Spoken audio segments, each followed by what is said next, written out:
Let me show you how to adjust brightness in InShot on your phone. It's simple. As you can see here, just follow these easy steps. It's done quite easily, as you can see here.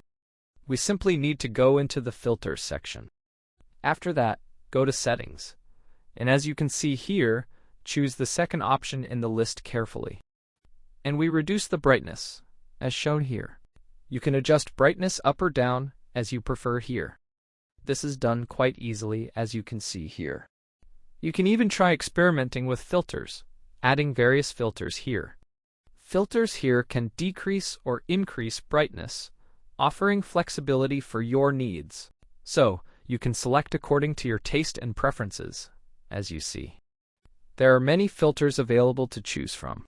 Additionally, you can experiment with these settings as you can see here. I've shown you how to adjust brightness up or down easily. That's basically all for now. You've learned it, as you see. Thank you all for watching today. Good luck to everyone, and goodbye for now. See you soon.